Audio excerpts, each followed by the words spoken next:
Hello दोस्तों, आप सभी का स्वागत है आपके अपने यूट्यूब चैनल अपना क्लासेस में। आज हम आपको बताने वाले हैं साइंस के टॉप 10 क्वेश्चन जो आपकी रेलवे, एनटीपीसी और ग्रुप डी में पूछे जाते हैं और पूछे जाने की संभावना है। तो चलिए इस वीडियो को शुरू करते हैं और जानते हैं साइंस के कुछ महत्वपूर्ण क्वेश्चन को। ठीक है दोस्तों, बढ़ते हैं आगे की ओर और जानते हैं।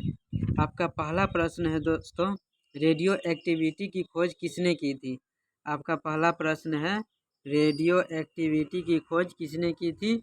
तो आपको ध्यान में रखना है दोस्तों, ये हेनरी बैकुरल द्वारा रेडियो एक्टिविटी की खोज की गई थी। तो आपका सही उत्तर हो जाएगा हेनरी बैकुरल। किसके द्वारा खोज की गई थी? हेनरी बैकुरल द्वारा। और कब किया गया दोस्तों? तो आपको ध्यान में रखना है कि 1896 में रेडियो एक्टिविटी की खोज की गई थी हेनरी बैकुरल द्वारा। ठीक है दोस्तों, बढ़ते हैं आगे। आपका अगला प्रश्न है, 1948 में गठित परमाणु ऊर्जा आयोग के अध्यक्ष कौन थे? 1948 में गठित परमाणु ऊर्जा आयोग के अध्यक्ष कौन थे? तो आपको ध्यान में रखना है दोस्तों कि होमी जहांगीर भाभा। होमी जहांगीर भाभा 1948 में गठित परमाणु ऊर्जा आयोग के अध्यक्ष थे। तो आपका सही उत्तर हो जाएगा होमी जहांगीर भाभा।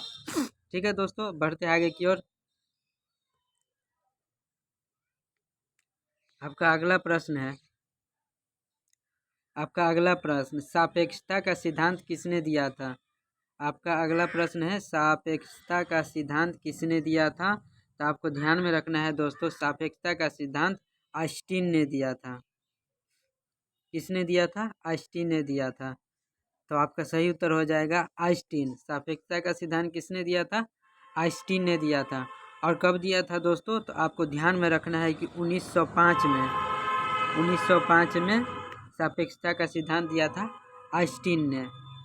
इसका एक बहुत ही प्रसिद्ध फार्मूला है दोस्तों जो आपको ध्यान में रखना है, ई बराबर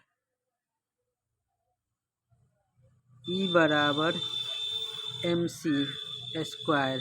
ई बराबर एम सी स्क्वायर सापेक्षता के सिद्धांत का समीकरण है। तो आपको ध्यान में रखना है दोस्तों, ई बराबर एम सी स्क्वायर ये सापेक्षता का सिद्धांत का समीकरण है और इसका सही उत्तर हो जाएगा आइंस्टीन। ठीक है दोस्त, बढ़ते हैं आगे की ओर। आपका अगला प्रश्न है दोस्तों, परमाणु के नाभिक की खोज किसने की? आपका अगला प्रश्न है, परमाणु के नाभिक की खोज किसने किया था? तो आपको ध्यान में रखना है दोस्तों कि परमाणु के नाभिक का खोज रदरफोर्ड ने किया था। ठीक है दोस्तों, रदरफोर्ड द्वारा परमाणु के नाभिक का खोज किया गया था। तो आपको ध्यान में रखना है और आपका सही उत्तर हो जाएगा रदरफोर्ड। ठीक है दोस्तों, बढ़ते हैं आगे की ओर।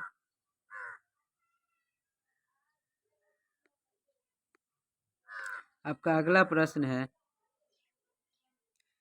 सूर्य के द्रव्यमान के 1.4 गुने द्रव्यमान को क्या कहा जाता है? सूर्य के द्रव्यमान के 1.4 गुने द्रव्यमान को क्या कहा जाता है? तो आपको ध्यान में रखना है दोस्तों, इसको चंद्रशेखर सीमा कहा जाता है। इसको क्या कहा जाता है? चंद्रशेखर सीमा। तो आपका सही उत्तर हो जाएगा ऑप्शन बी, चंद्रशेखर सीमा। सूर्य के द्रव्यमान के 1.4 गुने द्रव्यमान को कहा जाता है चंद्रशेखर सीमा। ठीक है दोस्तों, बढ़ते हैं आगे की ओर।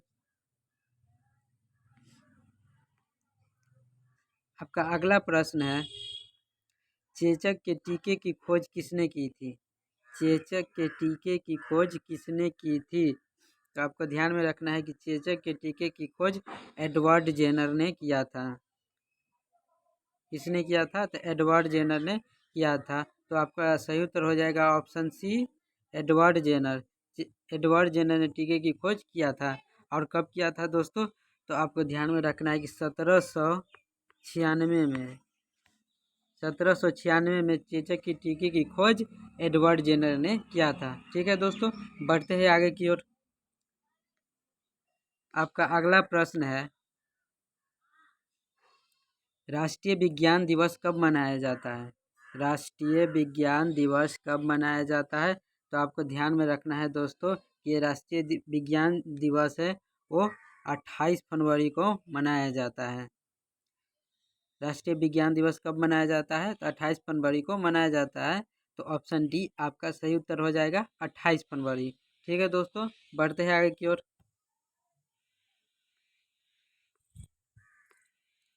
आपका अगला प्रश्न है, हाइड्रोजन को तत्व के रूप में किसने खोजा था? इसमें कुछ मिस्टेक है दोस्तों प्रश्न में। हाइड्रोजन तत्व के रूप में खोज किसने की? प्रश्न सही है दोस्तों, गलत नहीं है। हाइड्रोजन को तत्व के रूप में किसने खोजा था? तो आपको ध्यान में रखना है कि हाइड्रोजन को तत्व के रूप में हेनरी कैवेंडिश, ये जो हेनरी कैवेंडिश है, उन्होंने हाइड्रोजन को तत्व के रूप में खोजा था। तो आपका ऑप्शन सी राइट आंसर हो जाएगा, हेनरी कैवेंडिश। ठीक है दोस्तों, बढ़ते आगे की ओर।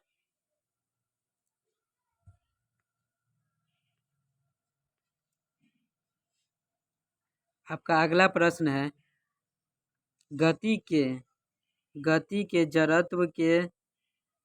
जड़त्व नियम को किसने प्रतिपादित किया?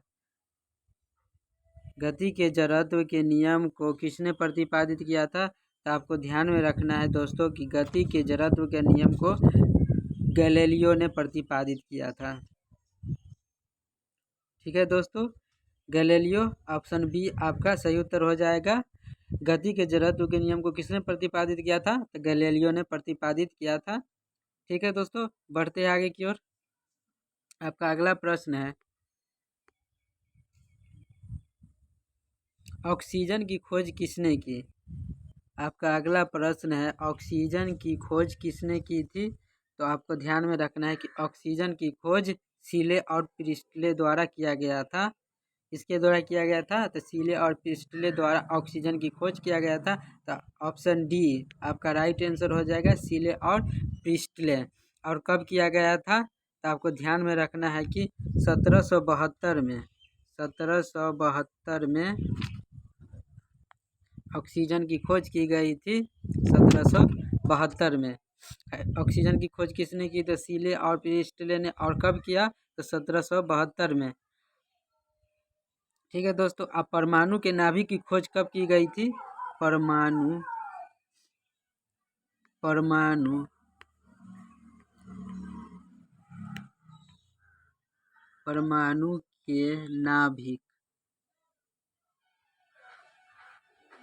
के नाभिक की खोज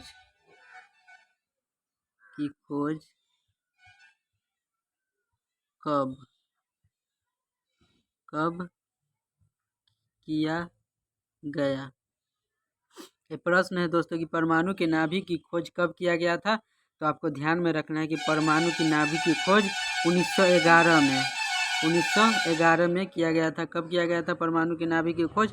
तो 1911 में किया गया था। 1911 में किया गया था परमाणु के नाभिक की खोज 1911 में। ऑक्सीजन की खोज कब किया गया था? तो 1772 में ऑक्सीजन की खोज किया गया था। और किसने किया था? तो सीले और प्रिस्टले द्वारा ऑक्सीजन की खोज की गई थी। और परमाणु की नाभिक की खोज किसने किया था? तो आपको ध्यान में रखना है कि परमाणु के नाभिक की खोज रदरफोर्ड द्वारा किया गया था। ठीक है दोस्तों, आई होप कि ये वीडियो आपको अच्छी लगेगी, और अच्छी लगे तो प्लीज़ वीडियो को सब्सक्राइब करें, लाइक करें। मिलते हैं अगले वीडियो में, तब तक के लिए जय हिंद, जय भारत। थैंक यू दोस्तों।